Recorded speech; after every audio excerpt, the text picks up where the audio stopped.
In the early 2000s, there was some great things happening in Churches of Christ movement.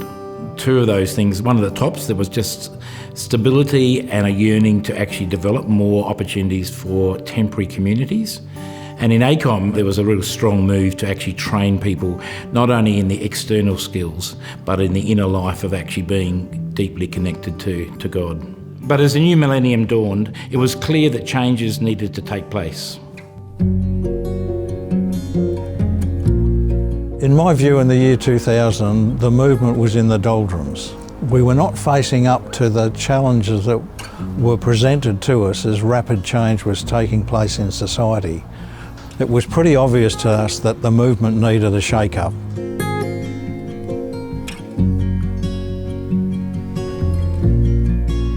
Then it was suggested that we should do a consultancy on ourselves.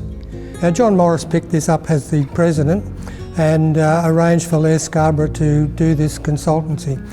So the Scarborough report came back and it confirmed everything that we knew. It confirmed that there was a problem with coordination between the different ministry teams. It confirmed that because of this lack of coordination, Conference had problems in terms of setting direction and the overall priorities. This matter of priorities and so forth was causing some discontent amongst our churches. They were seeing, where are we going, what are we doing, what's the point of being in Conference? Conference executive took these findings very seriously.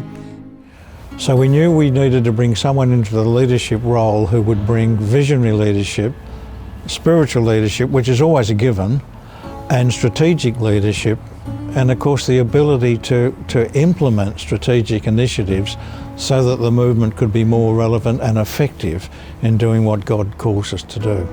The executive appointed a selection committee, and the first thing we did was to contact many of the senior pastors in the movement, both in Sydney and in the regional areas, and to get their feedback on what sort of person they believed God was calling and the key tasks that they believed that person should focus on.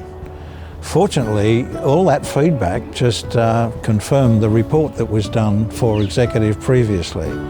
So we went through the usual process of interviews, multiple interviews, and finally we decided that we should have a week away to pray about which person we thought individually God wanted to be in the role. We came back a week later and unanimously agreed that it should be Andrew.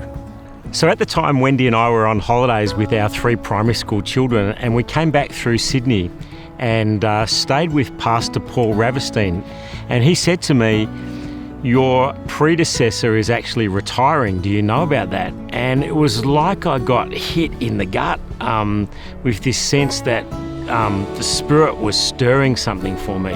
3 days later, we went back to Albury, which was the church we were pastoring at the time, walked into the church office, my first day back, I think it was a Monday morning. My secretary, Jeanette, was there.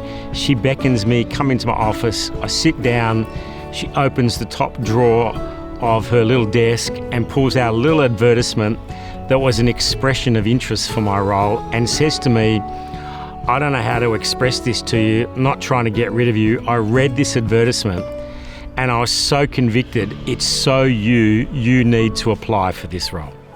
Andrew Ball was the outstanding candidate, and we just said, wow, this is a God thing. So for me, I landed in this role, and it was an absolute privilege at the age of 41 to find myself aligned with God's agenda.